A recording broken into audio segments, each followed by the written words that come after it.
think Sherl Hill is going to run this show, and she's with the committee, the citizen committee that's supporting the transportation bond. The program is on the transportation bond. It's appearing on your November 4th ballot. Thank you. Thank you. And thank you all for letting us come and give you some very important measure about the transportation bond measure that will be on the November 4th ballot. With me today is Scott Hill, who will talk a little bit about the City Council's perspective and some of the work that's led up to the bond measure being placed on the ballot. And also here to provide specific information about the projects that the bond will fund is Mike Bisset with the city. But just to start, I think it's important for all of us to know and understand that the city has been working for a number of years to update the Master Transportation System Plan. I was a part of that group. We started work in 2006, just reviewing our street conditions, congestion in various intersections, what was happening as far as population growth and how our businesses needed to have good access in and out of the city. And we worked on that for 4 years. In 2010, the final TSP was published. And at that time, we had identified over $30 million in projects to bring our transportation system up to standard and to take us to a point where future growth would be allowed for several years into the future. But if you remember in 2010, there was no money to pay for any of those projects, so we've been on hold. This past spring, the Citizens Advisory Committee reconvened and we reviewed our work and went through the projects pretty much line by line and brought some things up to speed that had needed to be updated since 2010 and arrived at a list of projects that has since culminated in a proposal to put a $24 million 15-year bond on the November 4th ballot. Our committee unanimously put forth that recommendation to the City Council. In any case, there is a $24 million 15-year bond on the ballot, and we're here to tell you about that. That $24 million is going to pay for 3 types of projects. The first type of project are some significant capital investments in some locations that I think you'll all know why they made the list. The second type of project is to bring streets in the worst condition up to standards. And Mike will share some information about the science behind that. And then the third project that will be funded by the measure will be a sidewalk and pedestrian improvements. So we all know if we're walkers that there are gaps in the sidewalk system in some places that really need attention. Primarily those projects will be situated around schools and parks, other public places where there's a real high traffic or high pedestrian load. So those are the 3 types of projects that will be funded, and we'll be talking in more detail about those. I guess the message here today is this is really important. There are some reasons that the committee felt the time is right to do this work. One, construction costs are only going to go up. 2, bond rates are at the lowest they have been in decades. So we will get the most bang for the buck if we sell those bonds now. And 3, things are growing in McMinnville, and we need to be able to address additional transportation needs so that we can continue to have this vibrant and vital community that we have. So with that said, I'm going to let Scott share some information that was discussed at the City Council level. And again, this is a conversation, so if you have questions, don't hesitate to ask us. If you want us to drill into something else as we presented at the end of Mike's presentation, we'll open it up for more questions as well. So again, thank you for letting us come and share the information. Scott? Thank you, Sherl. It's great to be able to spend a little time with the Quanas this afternoon. I look into the crowd and see so many familiar faces of individuals that have given so much back to this community. we really love to go out and spend some time with our service clubs, because we know you are the ones that get it done within the community. Well, I'm here just to share just a few thoughts a little bit from a city council perspective. I can tell you that any member of the city council would be willing to be here today to share that opinion, because we are unanimous in our bringing this bond to the voters of this community. I know that Paul May, who tends to put, doesn't like to raise taxes at all. He's our watchdog. He even says this is the right time and this makes sense. And so let me just spend just a few moments to kind of look back. Sherl addressed it a little bit, but as a city council, there's a couple of things that become really critical in our role in the city council. One of the things that I've always heard in this community is that it's a livable community. We talk about that. It's almost McMinnville, the livable community. You know, when I moved here 22 years ago, I fell in love with this community. And we want to make sure that those that come to this community fall in love with it today, just as it did over the decades. There's been a lot of hard work. There's been a lot of vision put into being able to keep this community the type of community it is. One of the aspects is to be able to take care of today, but the council's looking at what's the horizon going to look like 10 to 20 years. And one of the largest asset the city has is its transportation system. That's the largest asset that we have. And it's one that doesn't take care of itself. We have to maintain that, or that asset starts to crumble and fall apart. And Mike might even share a little bit what it takes to get that back up to standard. So if we don't keep our eye on our transportation system, it has a great impact. And so along with that, we had our master transportation plan, and Sherl made reference to that. We adopted it in 2010. It shared that we had over about $33 million worth of projects just to bring us up to where the needs were and to manage the growth of our community. With that in mind, we, as you know, we do a citizens survey on a periodic basis. And our last citizens survey was accomplished in 2011. And again, citizens of this community say it's a great place to live. 82% were excited about, from an excellent to a good, that McMinnville's a place to be. The greatest concern that we got out of our citizens' response, though, was transportation. It was roads, it was sidewalks, it was traffic congestion. And so as a council, as we've been 3 years looking at that, we know we have a plan that's great. The transportation plan is great. We just don't have a funding mechanism. And as you know, over the last 5 years has not been the best time to even go to anyone to talk about raising taxes. But we've gotten to a point where we feel, as Sherl said, that cost and the cost of construction and maintenance, the cost of putting a bond together is as low as it's ever going to be. The time is right, the need is there. Now, you may say, well, don't we have money to take care of our transportation needs? And we do have money that we put in, but we have about enough money to take care of resurfacing the streets that get used every day and wear out on a fairly frequent basis. And so we're out putting about $500,000 into resurfacing our streets. But 1996, we came to the people of McMinnville and we put a bond, a transportation bond on. That was a 10-year bond that retired in 2006. And that allowed us to keep our roads in a condition that they are today. But if we don't do something like we did back in 1996, we're going to find our roads deteriorating. And so we put together, through a citizens group, some thoughts, and we've come up with a package of $24 million. As Sherl says, it's going to take care of some major road development, the growth.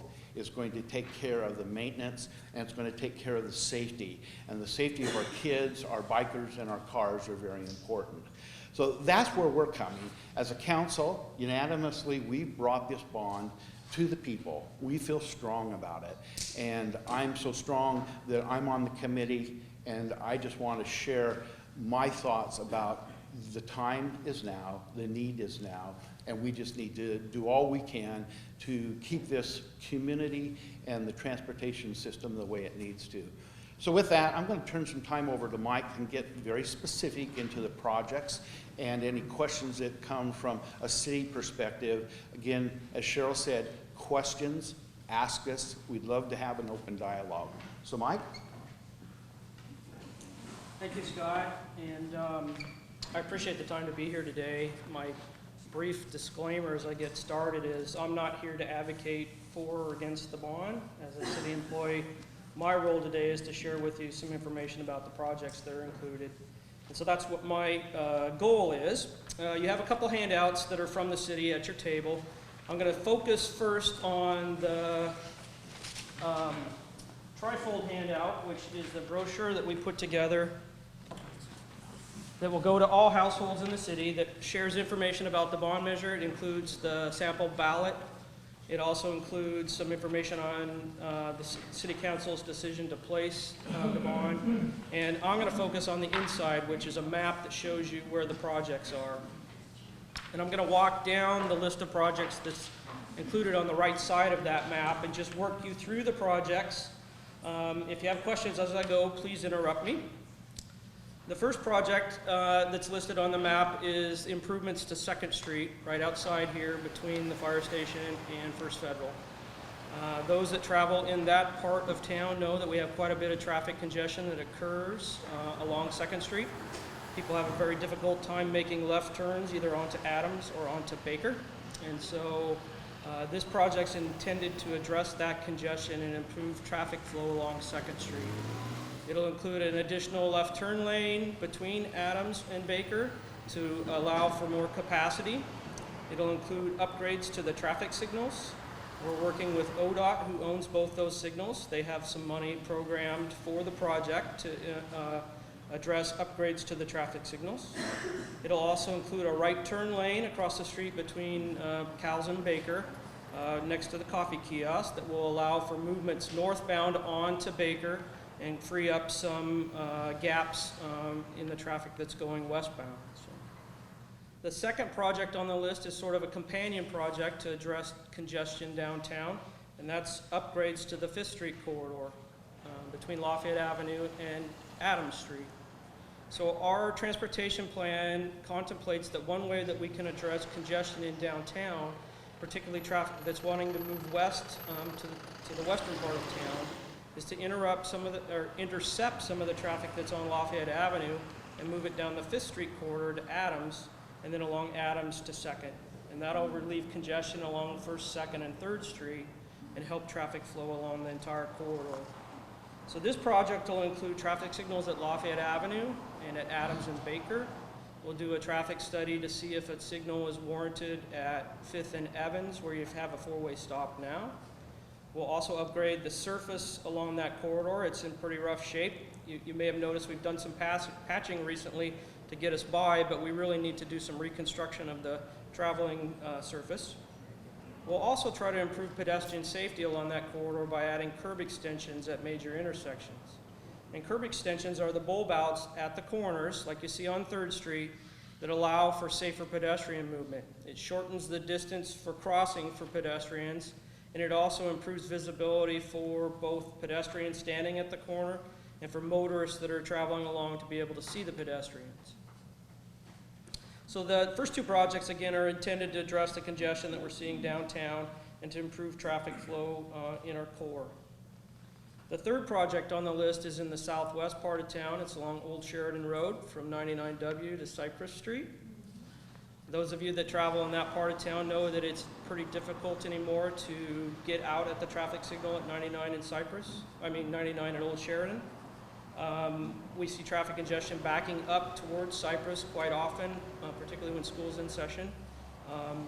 So this project's intended to improve traffic flow in that area. We'll add turn lanes. We'll improve the traffic signal to improve flow at that intersection. And then we'll improve that entire corridor to include bike lanes and sidewalks, and we'll replace the bridge so that it's wider and safer for both bicyclists, pedestrians, and motorists. The fourth project on the list is improvements to Hill Road between 2nd Street and Baker Creek Road. Those of you that travel in that part of town know that that's a rural facility with 2 travel lanes and open ditches. As we've grown in the western part of town, traffic's increased along that corridor. Not only motorists, but bicyclists and pedestrians are using that corridor. This project would bring that stretch of Hill Road up to urban standards.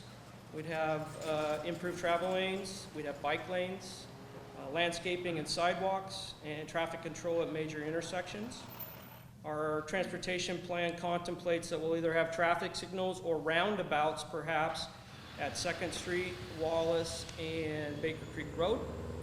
If we're able to move ahead with that project, one of the first project design questions will be a public process to determine if traffic signals or roundabouts, the appropriate traffic control on that corridor. Roundabouts would be a new traffic control feature for us in McMinnville. We've had a couple questions as we've been out and about doing the road show regarding these projects, regarding Hill Road and perhaps a school along Hill Road in the future. The questions have been, if indeed there is a school in the future, will additional improvements to Hill Road be needed after this project is done? And our answer has been the improvements in the Hill Road corridor will meet the standards in our transportation plan, which anticipate that additional traffic along the corridor. The school district, if they do move ahead with a school project out there, would have driveway improvements they'd have to do, and then if their traffic increases along a major intersection, they might have some traffic control to do. But ultimately, when this project's completed, it will meet the needs well into the future as identified in the transportation plan. The last capital project that's on your list is project number 5, and that's an improvement to a portion of Alpine Street. Alpine Street is a gravel road in our Northeast Gateway District. It's also within the city's urban renewal district. The plans for the Gateway District call for redevelopment of that area, and the Alpine Corridor will be a key component of the redevelopment. It'll be what's known as a festival street that's pedestrian friendly and facilitates the type of growth that we're anticipating in that Gateway District. You'll note on the map we don't show a specific portion of Alpine that will improve. The funding that's in the ballot measure is for about 1/3 of that corridor, and we'll work with the property owners, the Gateway District Committee, and the Urban Renewal District Committee to determine which piece of this corridor is appropriate for the first set of improvements that will help lead to economic development within that district. So there'll be some public process associated with that project as well. So those are the major capital projects that are included in the bond measure. Those total about $16.6 million of the total. 16.6 of the 24. The next group of projects that's shown on the map are the sidewalk and pedestrian safety improvement projects. The only projects that's shown on the map is project number 6, which is improvements to the Ford Street corridor south of downtown. There's quite a bit of pedestrians that move back and forth from South Ford to the downtown area, and there is not a sidewalk along that stretch of Ford, particularly in the dip. So this would create a sidewalk along that corridor. The remainder of the sidewalk safety projects that are included in the bond will be determined jointly with the school district. We'll meet with the school district and identify critical gaps in our sidewalk system along routes to schools so we can improve the safety of routes to schools. We'll also look at our public facilities and look where we have pedestrian needs adjacent to our public facilities. One of the crossings that's been talked about is 3rd Street across Adams to the library and park. So we'll perhaps look at curb extensions there to improve that crossing.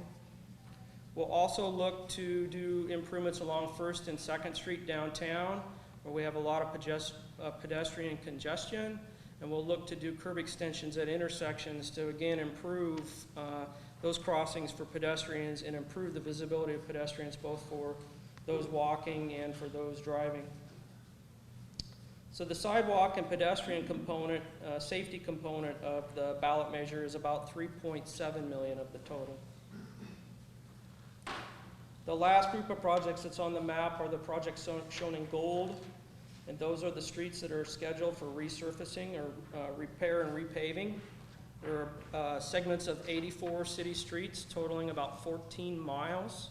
We have just over 100 miles of city streets in our network, and so this represents about 14% of the total, which is a significant portion of our street network.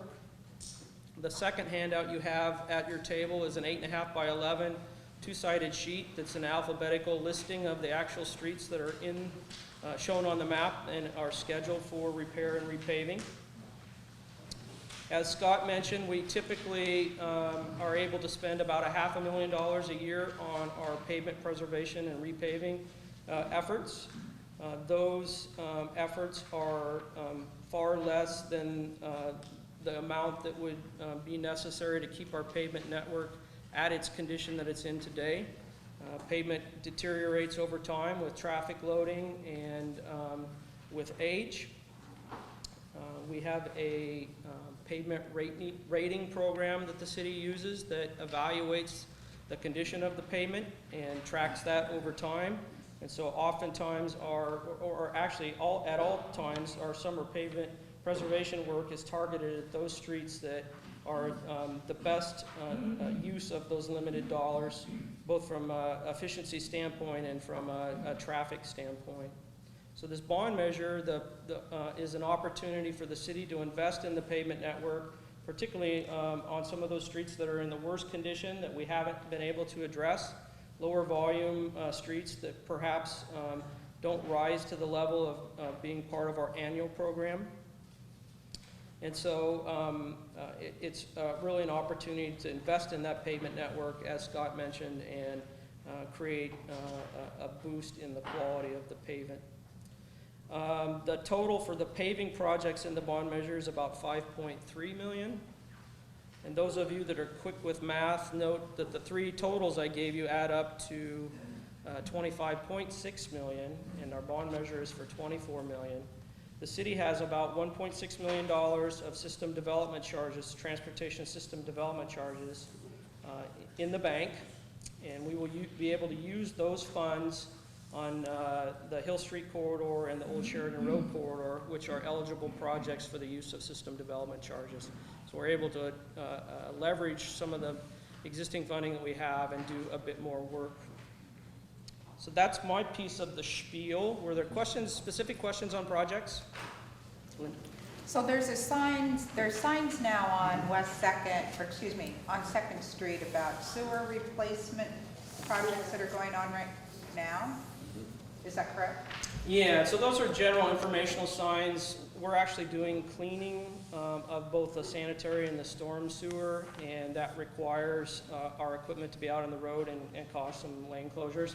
So my question is, am I reading the map right that you're not going to repave 2nd Street from Baker to wherever, down close to the church? That is not part of the project? Is it kind of bumpy based on what happened last summer? So that's not part of the projects that's identified in the bond measure. We will continue to have our ongoing normal level of pavement maintenance work that can occur on an annual basis. And those higher volume corridors like 2nd and Lafayette are where those resources will be applied. Okay. All right. So you're on it. Yeah. Trust me, they're on it. Are you sure that's enough money to cover all that?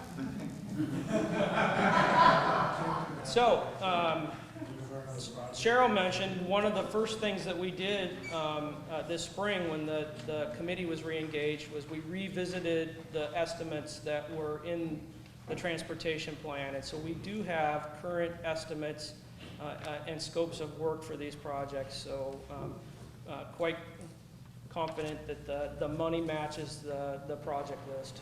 We did in our work too identify in the beginning a shorter list of projects totaling about 17 million. And as we went through and doing our work, we actually added projects to the list, which brought us up to the 24 million. There are more projects out there to be funded, but right now we feel like this is an appropriate level. We put a priority on what we felt needed to be done. You know, if you look at the front page of your election information, just to kind of go over what the costs are. Again, 24 million. If we were to take a $160,000 home, the cost on an annual basis is going to be, in the initial year, $136 a year. That's $11 a month, or 39 cents a day, and so that's the cost, and it would never go higher. It could go lower because of the assessed value going up and the basis for the calculations. We are looking at 85 cents per $1,000 worth of assessed value on property. It was critical that we stay under $1 per thousand, and so those were some of the parameters that we used. We pushed it out 15 years to be able to do that, which is typically a little longer than we would, but the cost of savings from the bond issuance is going to be, as we indicated, probably a 40-year low in our bond rate of issuance. Matter of fact, 3 years ago, we redid some of our bonds and saved over $1 million by refinancing them, and we're in that same environment today. Are we talking multi-year? And if it passes, would you be able to start? What's the anticipated time frame? If it goes out to bid for generals, can you explain maybe that process a little bit? So, if the bond measure is successful in November, it's likely after the first of the calendar year that bonds would be sold, that would then allow project work to begin. And so the first projects you'll likely see next summer would be some of the pavement repair and repaving work, because that's pretty easy to put together quickly. The larger capital projects will have a significant amount of design work that will need to be accomplished. There's also property that will need to be acquired along some of those corridors, and permitting that has to happen, particularly Old Sheridan Road, where we're crossing a creek. So envision a 3 to 5 year window for completion of all the projects. Particularly, it'll take a while to get some of the larger capital projects designed and out to bid. The projects too, if you look just at the projects that are colored on the map, it was important to us to identify work in all areas of the city. So we want to make sure we don't tear up the whole town at once. So in addition to what Mike had to say, there will be a staggering of the projects. Other questions? So before we let you all go, this is the part where we get to ask you to please vote yes on Measure 36-165. And further, take the materials on your table, and we have more if you want them, and share them in your office and at home and at lunch and wherever else. If there are other groups that you think might be interested in what we talked about today, let us know, because you know we're starting to like the roadshow. And I have yard signs. I think Chuck mentioned that he would love to put one in his yard, and they're orange and black. They would just help any yard or business be more visible. And I have more in my car, so please help us get the word out. And thank you very, very much for your time. And I think, Lucy, you had a question. No, I was thinking you should have put this out in front of the realtors, but we won't have any meetings between now and. Can I give you a stack of flyers? Okay, perfect. And check the website. There's lots more information about the bond and the whole TSP. The whole TSP is out there if you're interested in knowing everything you wanted to know about streets, sidewalks, and all that stuff. So thank you again for your time. Vote yes, 36-165. We do. Yes, please do that. Okay, thank